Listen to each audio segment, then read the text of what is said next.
Bonjour, aujourd'hui nous recevons Sylvain Carrière. Bonjour. Voilà, donc vous êtes, soyez le bienvenu. Merci pour l'invitation. Donc nous vous recevons dans le cadre des entretiens de la Glorieuse, toutes les semaines, qui sont publiés depuis 6 ans. Les entretiens du mardi. Bien. Donc vous êtes député NUPES, élu sur une circo partagée entre Sète et Montpellier, entre Frontignan et Montpellier, enfin voilà, entre le bassin de Thau. Vous êtes député sur la 8e circonscription, qui comprend Frontignan, Ballaruc, Pignan, Juvignac, Grabel, Celle-Neuve, et Malbosc, Arceaux et Hôpitaux Faculté. Donc vous touchez plusieurs thématiques, le littoral, l'agriculture et la métropole urbaine. Tout à fait. Avec une particularité sur le transport, puisque que ce soit à l'Assemblée sur la circonscription, effectivement, c'est une circo où le transport fait aussi partie du quotidien de beaucoup d'habitantes et d'habitants de la circonscription, donc c'est très important. Donc vous avez 32 ans, vous habitez à Vic-la-Gardiole, vous êtes LFI depuis 2012, militant actif, originaire de Montagnac, vous étiez commercial dans la jardinerie à Antinéa. J'ai même pu lire que votre patron vous a félicité pour votre poste de député. C'est ça, oui, ça c'est... Tout s'est bien passé, et même je fais encore partie de la boîte, puisque j'ai actuellement une dispo. Donc j'étais avec eux au repas de Noël et tout se passe très bien. C'est un plaisir chaque fois qu'on se retrouve. Donc, vous avez arrêté votre travail? Voilà, pour le moment, oui. Et donc votre boulot, c'est toujours un boulot de commercial, mais dans la politique, vous allez à la rencontre des gens. C'est un point commun, effectivement, puisqu'on rencontre beaucoup de déplacements, beaucoup de rencontres, beaucoup d'échanges. Donc c'est enrichissant, différemment, effectivement, mais c'est très enrichissant d'aller à la rencontre, puisque effectivement, ce qu'on a dit pendant la campagne et ce qu'on continue à faire, c'est d'être très présent sur le terrain. Et avant tout, la politique, c'est ça, c'est être présent sur le terrain et aller à la rencontre des citoyennes et des citoyens. Donc effectivement, cet aspect terrain que j'avais avant dans la partie commerciale, je peux le retrouver là avec des multiples rencontres que je fais au quotidien. D'accord, donc vous aimez le VTT et la photo animalière? C'est ça, c'était des loisirs que j'avais l'habitude avant de faire et que depuis 8 mois, 9 mois maintenant, j'ai moins le temps. Mais effectivement, tout ce qui est lié à l'environnement, la biodiversité et les animaux, ça me suit depuis très longtemps. Aujourd'hui, c'est sur un autre format, puisque c'est côté législatif pour la défense de tout cet environnement. Mais ça fait aussi, du coup, partie indirectement de mon quotidien. Voilà, alors avant de passer aux questions, on va présenter le numéro 1032 de la Glorieuse. On va parler de bande dessinée et une bulle dorée pour initier. Voilà, les éditions 6 pieds sous terre refont surface grâce au bon vouloir du maire-président. On revient aussi sur Coralie mentionne et la culture du verre à soie, VERT. Vignal Mirales, casserolade et assiette brisée. Elle a eu un petit accueil sympathique ces jours-ci, Monsieur Vignal. Oui, enfin, oui, ils ont eu des accueils l'un et l'autre sympathiques. Ouais. On revient sur la conférence d'Edwy Plenel, là, le patron de Mediapart, qui traite Mélenchon de sectaire et qui nous parle des dérives de Benjamin Théoul, le collaborateur du maire de Montpellier. Et Villette, qui nous donne des histoires, des leçons d'histoire de religion truculents. Voilà. Sylvain, je peux vous appeler Sylvain, monsieur le député? Il n'y a pas de souci, je m'appelle Sylvain, donc il n'y a pas de problème. Voilà, donc sur votre circonscription, vous avez des vignerons. Donc est-ce qu'on peut dire que la cuvée des législatives dans l'Hérault a été bonne pour LFI NUPES l'année dernière? Bonne, oui, effectivement, puisqu'on est passé de 0 député LFI il y a 6 ans à puis la dernière mandature et 3 aujourd'hui. Donc effectivement, on peut dire que la cuvée est plutôt bonne, mais elle aurait pu être bien meilleure. Je pense notamment à la circonscription 5 et 7, où c'est des circonscriptions où la NUPES aurait pu et aurait dû gagner s'il n'y avait pas eu des dissidences et des reports de voix plus qu'interpellants, on va dire, en tout cas. Et si des personnes avaient été plus claires, je pense notamment au niveau du département ou de la métropole, effectivement, s'il n'y avait pas eu de dissidence, on aurait certainement gagné 1 voire 2 circonscriptions de plus. Donc, bon, c'est des circonscriptions où malheureusement le barrage à la NUPES a été fait et donc du coup a permis ces choix stratégiques de certains et de certaines ont permis de faire élire malheureusement des députés du Rassemblement national. Donc c'est une bonne cuvée pour nous, mais qui aurait pu être quand même bien meilleure. Vous avez quand même pilé le PS. Pilé, ils n'avaient plus de députés sur l'ancienne mandature. Donc oui. là, enfin, moi, la 8e circonscription, c'était une circonscription La République en marche. Donc on a récupéré cette circonscription. Et la quatrième, pareil. Donc il y a eu cette NUPES. Et effectivement, en plus, au niveau de la 8e circonscription, on a eu la chance et vraiment le bonheur. Moi, ce que je disais souvent, c'était ma première campagne, puisque j'ai jamais été candidat à une élection auparavant, si ce n'est que j'étais sur la liste des régionales en 2021. Mais c'est une campagne, et j'avais l'honneur de porter vraiment une union de toute la gauche, du Parti Socialiste, Parti Communiste, Génération, Europe Écologie Les Verts, la France Insoumise. On était tous vraiment unis dans les porte-à-porte, sur les marchés. C'était une campagne d'union qui nous a amenés à la victoire. Donc c'est vraiment... Excusez-moi, quand j'ai dit le PS, j'ai dit le PS régionaliste, pas le PS qui est associé avec vous. Oui, ben, du coup, le vrai Parti Socialiste, en tout cas, le Parti Socialiste, c'est très clair. Au niveau national, il est dans la NUPES. Donc ceux qui ne sont pas, qui se revendiquent du Parti Socialiste, mais qui ne sont pas dans la NUPES aujourd'hui, ben, un certain Pierre Boudoir les a cités d'irresponsables au lancement de ma campagne. Et effectivement, on ne peut pas se dire de gauche, être socialiste et être hors NUPES. Si on est hors NUPES, c'est qu'on est macroniste et qu'on ne l'assume pas. Donc aujourd'hui, le Parti Socialiste fait partie intégrante de la NUPES. Donc après, ceux qui se revendiquent du Parti Socialiste mais qui ne sont pas dans la NUPES, ben, libre à eux d'aller rejoindre les députés macronistes. Et en tout cas, les rangs macronistes, et ils en ont bien besoin puisqu'ils ne sont pas majoritaires. Donc s'ils ont du renfort... Alors en deux mots, pourquoi un jeune homme comme vous a préféré s'engager auprès de Mélenchon qu'au PS ou à ELV voilà, il y a quelques années? Parce que c'était un programme de rupture, vous savez, on parle de la NUPES, je suis venu avec le programme de la NUPES. Et la NUPES, c'est pas une soupe de logo qu'on fait en 10 jours, et très bien, on se dit, bon ben voilà, on part unis, on met tous les logos sur une affiche ou un tract et on y va. Non, la NUPES, c'est un programme qui a été fait en 10 jours, avec 150 mesures vraiment fortes, un programme de rupture. Et Jean-Luc Mélenchon, dès 2012, portait déjà cette rupture. Le Parti Socialiste, en 2012... on ne va pas refaire l'historique, mais ça a été la continuité des années d'avant. Donc, moi, pourquoi je me suis engagé en politique, c'est pour vraiment changer réellement de politique et du coup de porter vraiment un programme fort. Et ce programme de rupture est porté au quotidien par les députés, mais en tout cas par les militants de la NUPES et pas que de la France Insoumise. Oui, mais l'union de la NUPES. NUPES, est-ce que ça va tenir là? Parce qu'on a l'impression que ça tangue un peu en ce moment. Oui, mais vous savez, ça va faire un an que la NUPES existe et ça fait un an qu'on tangue, qu'on coule, qu'on part à la retraite, que ça va s'arrêter. Là c'est un peu plus... là, il y a des affaires de succession. Là, vous vous mobilisez. Il y a eu cette grosse mobilisation autour des retraites et puis vous baissez dans les sondages. Ça dépend des sondages, ça dépend comment les regarder lesquels, mais en tout cas, ce qui est certain, c'est que... Vous avez d'autres sondages? Ce qui est certain, encore aujourd'hui dans la rue, 13e journée de mobilisation, c'est historique ce qui s'est encore passé au niveau des syndicats, une union syndicale très forte, qu'on n'a pas connue, je crois, depuis 2009, et à côté de ça, une union politique à gauche, avec les 5 partis qui font bloc depuis le mois de janvier contre la réforme des retraites. Donc, on a beau dire, et souvent on entend parler de certaines différences qu'on peut avoir, mais en tout cas, la NUPES est là, et d'ailleurs, elle est tellement là qu'on gêne vraiment le gouvernement au quotidien, puisqu'on pèse vraiment en face le pouvoir macroniste, et effectivement, si la réforme des retraites arrive à continuer, en tout cas la mobilisation contre cette réforme continue son cheminement, la NUPES il prend toute sa force, et en tout cas on se déploie au quotidien pour aller soutenir les syndicats et continuer cette mobilisation sous toutes les formes possibles. Revenons sur votre circonscription. Depuis 2012, là, jamais un député n'a conservé son siège. Pourquoi, selon vous, sur cette circonscription? Vous savez, moi souvent ce que je dis, et ce que je vous disais tout à l'heure, c'est qu'on attend d'un politique, encore plus aujourd'hui, qu'il soit présent sur le terrain. Le mandat de député, effectivement, on vote les lois à Paris, mais les électrices, les électeurs et la réalité, moi ce que je dis souvent, la réalité du terrain, elle est dans nos circonscriptions. Du coup, il faut être dans nos circonscriptions. Et si je parle du dernier mandat, souvent, encore hier, on me l'a dit à une cérémonie à Ballard-les-Bains, le dernier député, en 5 ans, ils connaissent ni son nom, ni son visage. Il était, souvent on me dit, le député fantôme, il a été titré très souvent.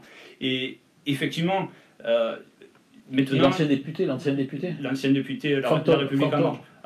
Personne ne connaît ni son nom ni sa tête au bout de 5 ans de mandat. Et effectivement, l'importance du terrain, comme je le disais, c'est vraiment d'aller à la rencontre, d'aller aux cérémonies, mais de continuer à faire les marchés. Souvent, les gens nous disaient pendant la campagne, oui, mais là, on vous voit, parce qu'il y a les élections dans quelques jours, mais après, on ne vous verra plus. Maintenant, quand ils me voient sur le marché, ils me disent, mais monsieur le député, pourquoi vous êtes là? C'est bon, vous avez été élu. Ben oui, mais justement, je vous avais dit que je viendrais, donc on continue. Et ce que je dis souvent, c'est que j'ai l'impression que ça fait 2 ans qu'on est en campagne. Donc, il y a quelques mois, quand on nous parlait de dissolution, de repartir en campagne, je leur dis, vous savez, la dissolution, Emmanuel Macron la craint plus que nous. Nous, ça ne changera pas notre quotidien. On continuera à faire campagne, on continuera à porter nos idées. Même si on va à la dissolution, ça ne nous changera pas. De toute façon, on continuera à militer, puisque avant tout, aujourd'hui, je suis élu, mais comme vous l'avez dit, je milite depuis 2012, et je suis un élu militant, et je l'assume, et c'est ce qui est attendu, en tout cas, de la population en général. Donc, sur Frontignan, là, vous n'avez pas eu de candidat régional socialiste, comme dans beaucoup de circonscriptions de la région. Quelles sont vos relations avec les socialistes anti-NUPES? Alors j'ai de la chance, comme je vous disais, que sur la circonscription, alors il y a plusieurs maires socialistes, mais avec qui ça se passe bien, excepté la ville de Montpellier, mais en tout cas que ce soit le maire de Mireval, le maire de Frontignan, on a fait la campagne ensemble, il n'y a pas eu de soucis particuliers ni pendant la campagne ni depuis. Ils sont plutôt pro-NUPES, ces deux maires. Oui, bien sûr. Et les autres maires, il y a d'autres maires à gauche dans la quartier, après ça va être des divers gauches, ou même il y a des divers droites dans la circonscription, mais après, ce que je dis souvent, de toute façon, c'est qu'une fois qu'on est élu, on n'est plus élu, on a une étiquette forcément, mais on est élu et on doit discuter avec tout le monde. Certains maires ont pris la décision de plus me parler ou pas beaucoup me parler, bon, par rapport à l'étiquette, mais ça c'est pas bien grave. Mais en tout cas, moi je suis prêt à discuter avec tout le monde, peu importe l'étiquette, et c'est le rôle d'un élu. Quand on veut le bien d'une commune ou quand on veut le bien de la collectivité, on doit discuter avec tout le monde et aller au-delà de l'étiquette politique. Voilà, donc pour 2027, là, une candidature unique à gauche est-elle obligatoire pour gagner? Obligatoire pour gagner, peut-être, mais en tout cas, elle est nécessaire, et je pense que, comme pour les législatives, elle est quand même attendue par la population. Souvent, ce que je dis, c'est que, par exemple, si on prend le cas de la 8e circonscription, 53% d'abstention aux élections législatives. S'il n'y avait pas eu cette union de la gauche et cet espoir créé et entraîné, en tout cas, par la NUPES, on aurait peut-être eu 60 ou 65% d'abstention. Donc, effectivement, je pense que, malgré les petits désaccords que vous disiez avant qui peuvent exister, en attendant, la grande majorité de la population et des personnes qui vraiment croient en l'espoir de la gauche et l'espoir que la NUPES a éveillé, je pense que oui, effectivement, c'est attendu en 2027, mais même avant, il y a des échéances avant, il y a les européennes l'an prochain, il y a les municipales qui arrivent en 2026, donc il y a déjà des échéances où la NUPES doit se renforcer et s'élargir, mais comme je le disais, vraiment sur des bases fortes. C'est pas dire on fait union pour faire union, on fait union sur un programme de rupture. Vous savez, à la présidentielle, ça a été très clair. Il y a eu une candidate qui a voulu représenter la gauche traditionnelle, elle a fait 1,7%. Et vous avez eu un candidat en face qui portait un programme de rupture, en personne de Jean-Luc Mélenchon, il fait 20%, 22%. Donc l'arbitrage, il a été fait par la population. La population veut un changement de politique. Donc pour ça, il faut d'accord l'union, mais l'union sur un programme et sur des principes forts. Est-ce que vous pourriez soutenir Carole Delga aux prochaines régionales? Carole Delga, je crois qu'elle a été très claire. Aux dernières régionales, elle n'a pas voulu discuter avec nous. Là, elle passe son temps, puisqu'elle est beaucoup dans les médias, elle passe son temps à taper sur la France Insoumise et Jean-Luc Mélenchon. Carole Delga fait partie des personnes que je pouvais citer tout à l'heure, qui se disent encore au Parti Socialiste, mais qui sont en tout cas contre la NUPES, surtout contre la France Insoumise, puisque c'est vraiment la France Insoumise qu'elle cible du matin au soir. Mais en tout cas, ça fait partie des personnes qui, comme Anne Hidalgo il y a quelques mois, portent un programme qui ne change rien, qui n'apporte aucune solution, qui n'apporte aucun espoir de changement pour le pays. Donc dans ces conditions, on ne peut pas soutenir une candidature qui prône la continuité de ce qui est en place avec la Macronie.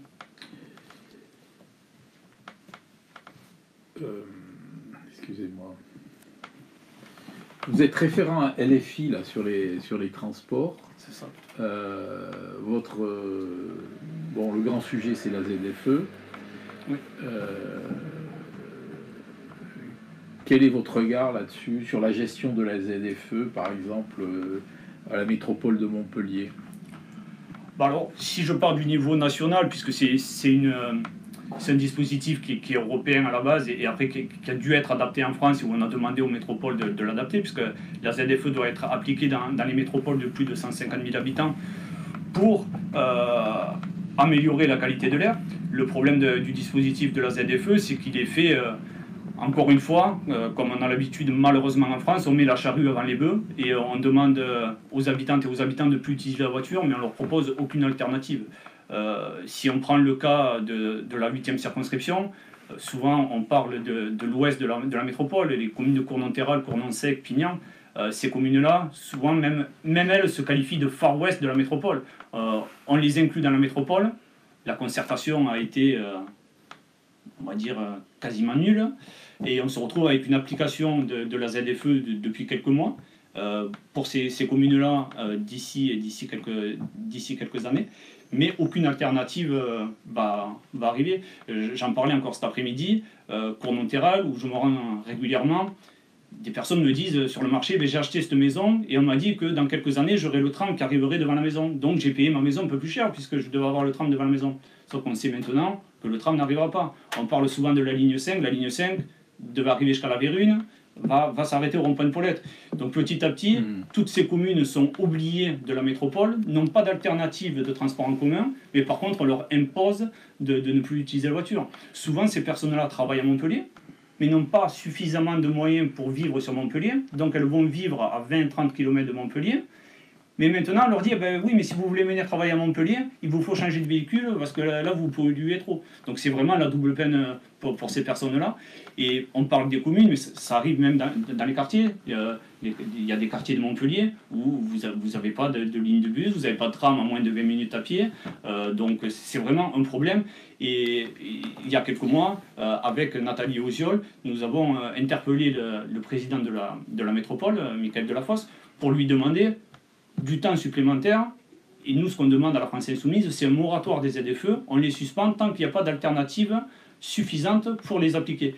Et effectivement, bon, à cette heure, on n'a pas de réponse du président de la métropole.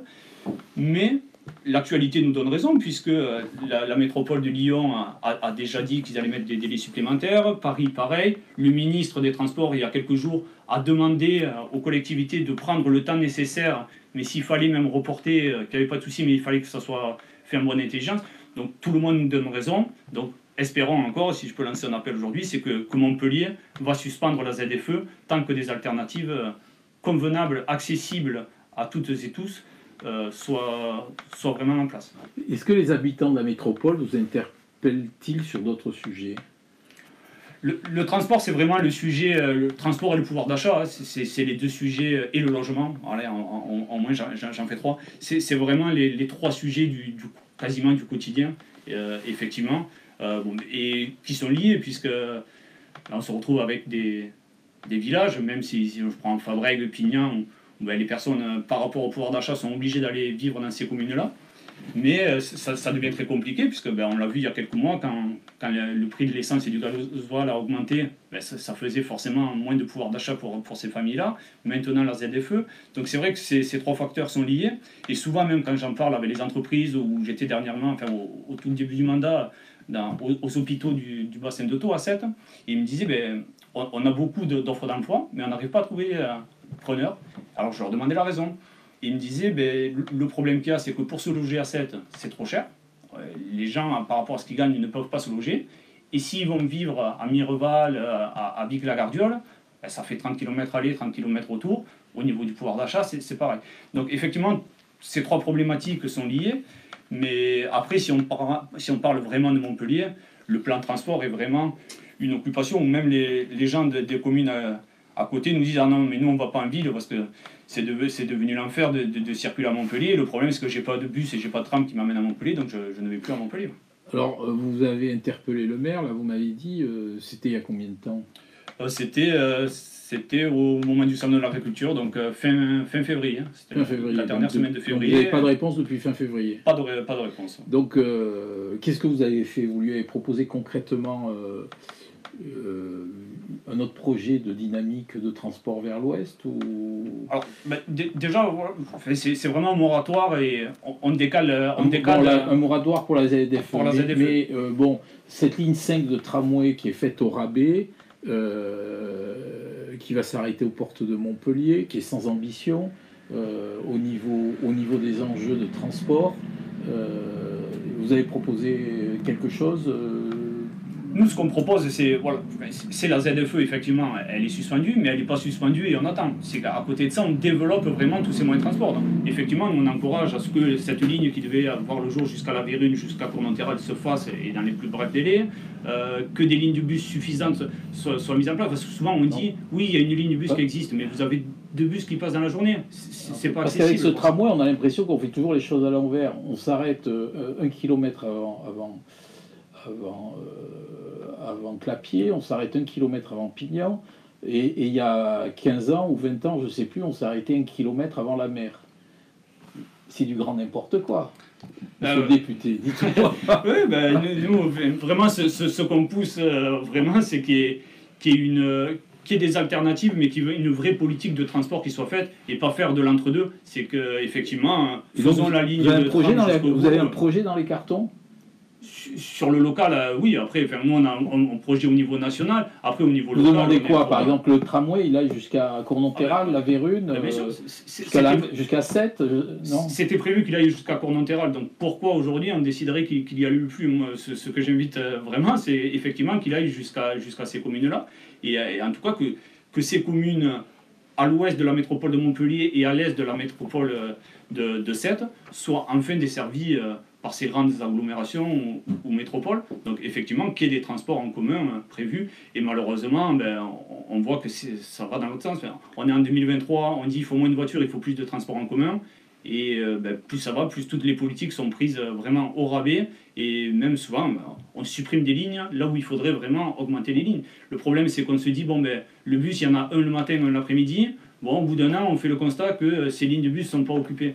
Ah oui, mais mettons plus de bus. Et à ce moment-là, si la population ne doit pas se poser la question à quel moment passe le bus dans la journée, parce qu'il y en a des réguliers, les transports en commun seront beaucoup plus utilisés. D'accord. Donc, LFI NUPES, qui est assez fort sur Montpellier, hein, on peut le dire, est très mou dans la contestation au maire de Montpellier. Est-ce dû au lien entre le maire, Michael Delafosse, et René Revol? Non. Après, je pense que on en a le cas avec ce qu'on vient de discuter avec la ZFE. Enfin, quand on n'est pas d'accord avec un projet, avec des décisions qui sont prises par la métropole, il n'y a pas vraiment de contestation à ce qui se passe. Enfin, il n'y a pas de commune. Il devrait y avoir des conférences de presse, il devrait y avoir les élus qui montent un peu au créneau. Après, nous, comme j'ai dit, au niveau national, quand il y a une décision qui est prise au niveau de la métropole ou au niveau local qui ne convient pas, là, le cas de la ZFE, mais il peut y avoir différents cas, on le dit, on fait des communiqués, il n'y a pas de souci avec ça et à ce niveau-là. Dès qu'il y a une décision qui ne va pas dans le sens des propositions de la NUPES, on le dénonce. Et ce que je dis souvent, l'exemple que je prends sur la métropole, c'est la métropole défend le lien, le département défend le lien, les deux sont au Parti Socialiste, mais dans ce programme-là, il y a marqué qu'on est contre tous les projets, les grands projets inutiles. Le lien, on y est en plein dedans. La France Insoumise, c'est très clair, est opposée à ce projet. Donc encore un exemple où effectivement on est... Non, à part le lien... Le lien, la ZFE, en 8 mois, il y a plein de thèmes où on peut ne pas être d'accord. Est-ce que le lâchage de Muriel Rességuier, de l'ancienne députée, Doulin, là, qui est dans votre mouvance et qui est parti avec Altrad, est-ce que tout ça, là, ça n'a pas laissé des séquelles sur LFI Montpellier? Écoutez, si ça a laissé des séquelles, moi en tout cas sur les 18 bureaux de vote à Montpellier, je fais 72% en ayant l'étiquette LFI NUPES. Je fais 72% sur les 18 bureaux de vote de Montpellier. Nathalie Oziol, qui est 100% sur la ville de Montpellier, est élue à 60 ou 65%. Honnêtement, si ça laisse des séquelles comme ça de partout en France, je signe de suite. Ouais. Parce que vraiment, vous savez, à Montpellier, quand on parle de Jean-Luc Mélenchon, les gens ont le sourire. Et souvent, même quand on faisait du porte-à-porte, la France Insoumise et encore la NUPES, ils ne savaient pas ce que c'était. Par contre, quand on leur disait Jean-Luc Mélenchon ou qu'ils voyaient l'autocollant avec Jean-Luc Mélenchon, ils savaient qui c'était, ils savaient ce qu'on venait défendre. Et donc, du coup, non, c'est vraiment pas un problème. Et la France Insoumise, effectivement, est très très bien implantée à Montpellier. Elle l'est depuis quelques années. Et en tout cas, on va tout faire pour encore plus se développer et aller vers les nouvelles échéances qui arrivent. Pourquoi aucun député de l'Hérault ne s'est ému de façon importante dans l'affaire Quatreneus ? Vous savez, tout a été fait dans le parti. On a eu des décisions qui ont été prises, un vote à la fin qui a même été fait. Donc tout a été fait comme dans tous les partis politiques, comme dans tous les mouvements. Donc c'est sain au niveau d'un parti, des décisions ont été prises. Vous savez, on aurait pu faire comme beaucoup, ne pas en parler, dire bon mais la justice a fait et voilà. La France Insoumise a quand même pris des mesures fortes, on a fait de nombreuses réunions, on a eu des formations, donc rien n'a pas été fait. On a l'impression qu'on a mis un peu la poussière sous le tapis et qu'il y a des personnes comme Clémentine Autain, François Ruffin qui n'ont pas été tout à fait d'accord de la façon dont ça s'est passé. Non, c'est ce que je vous dis justement, on n'a pas mis...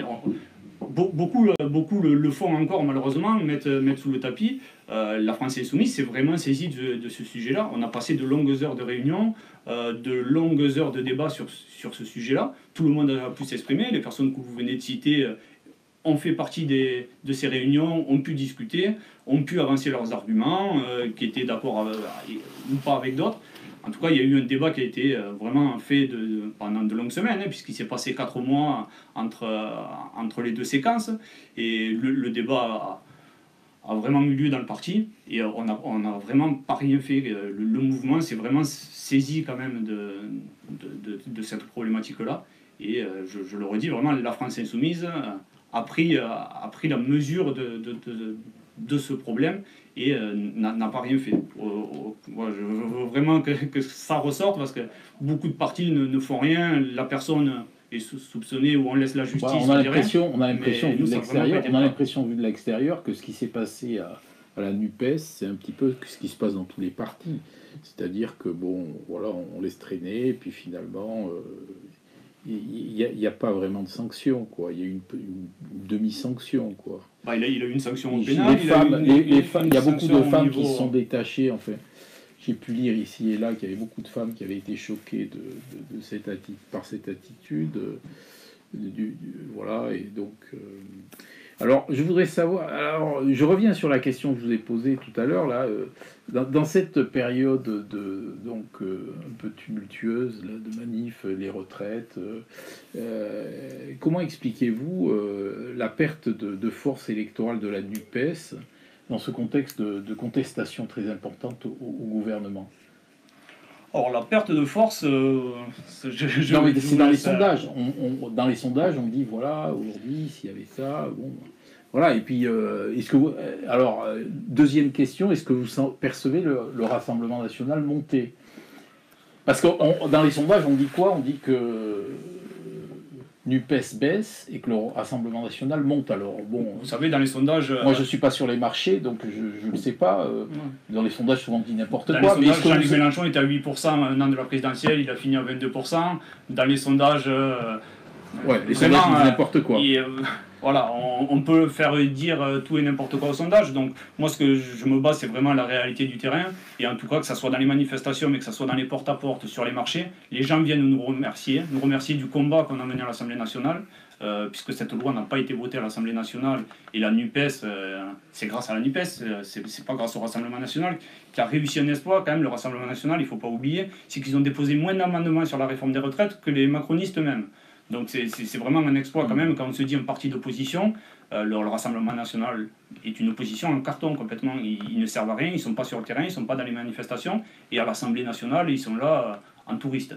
Donc nous, effectivement, on assume, on s'est opposé, mais on a été élu. Moi, je suis un député d'opposition, c'est très clair. Et on a été élu pour s'opposer, mais pour proposer aussi. Et effectivement, j'aurais pu venir avec, mais je ne l'ai pas pris, mais on a sorti un contre-projet de réforme des retraites. On est contre cette réforme-là, puisqu'on est contre-condamné, toutes les Françaises et les Français, à travailler 2 ans de plus. Ça, c'est vrai, on l'assume et on se bat et on s'est battu encore aujourd'hui. Donc la NUPES a vraiment été une force, et vraiment, que ce soit sur les marchés et tout ça, le ressenti, c'est vraiment merci. Les gens pour la retraite à 60 ans. Pour la retraite à 60 ans. Nous, bien sûr, on se bat contre cette réforme, mais ce qu'on veut, c'est la retraite à 60 ans. On arrive à produire bien plus qu'avant, et on nous demande à travailler plus longtemps. C'est vraiment surréaliste. Et pourquoi on condamnerait les Françaises et les Français à travailler 2 ans de plus, alors qu'on nous parle de la semaine à 4 jours? Allons à la semaine à 4 jours, allons à la retraite à 60 ans. On a vraiment des avancées à faire, et le sens de l'histoire, il est vraiment dans ce sens-là, et il n'est pas à travailler plus, à travailler plus longtemps. Et nous, ce qu'on défend, c'est travailler tous pour travailler mieux. Et donc vraiment, faisons-le rapidement, mais en tout cas, ça va être fait, puisque dès qu'on arrivera au pouvoir, de toute façon, on remettra la retraite à 60 ans. Comment voyez-vous les prochaines municipales à Montpellier? Ben, écoutez, on est à mi-mandat aujourd'hui. On est à mi-mandat, oui, effectivement. Ben, ça se prépare, on en discute Vous êtes en régulièrement. train de préparer? Nous, on est... Est-ce qu'il y aura un candidat NUPES Bien sûr, on parlait d'un candidat NUPES pour 2027, souvent on en entend parler, mais un candidat NUPES, il a été possible aux élections législatives. Apparemment, il est possible en 2027. Pourquoi il ne serait pas possible sur les échéances intermédiaires? Donc oui, effectivement, on y réfléchit, on en discute, et en tout cas, on est 2 députés sur Montpellier, Nathalie Oziol et moi-même, donc effectivement, c'est quelque chose qu'on commence à envisager, qu'on commence à discuter. Et bien sûr, la NUPES devra être représentée à Montpellier, sachant, on vient de le rappeler, les scores de la France Insoumise et de Jean-Luc Mélenchon sur Montpellier sur les 2 élections. Donc effectivement, ça sera à prendre en compte pour les prochaines échéances. Avec quelle force pourriez-vous vous allier? On a ce cadre de la NUPES avec 5 partis politiques à l'intérieur, et après, j'espère que d'ici là, on arrivera à se renforcer, à se développer un peu plus. Mais en tout cas, tous qui seront d'accord avec un programme de rupture, avec qui on pourra vraiment se mettre d'accord sur un projet, c'est tant mieux si on peut construire quelque chose au niveau local et renforcer ce cadre de la NUPES. Ça sera avec grand plaisir pour les prochaines échéances. Ouais. Très bien, je vous remercie. Merci à vous.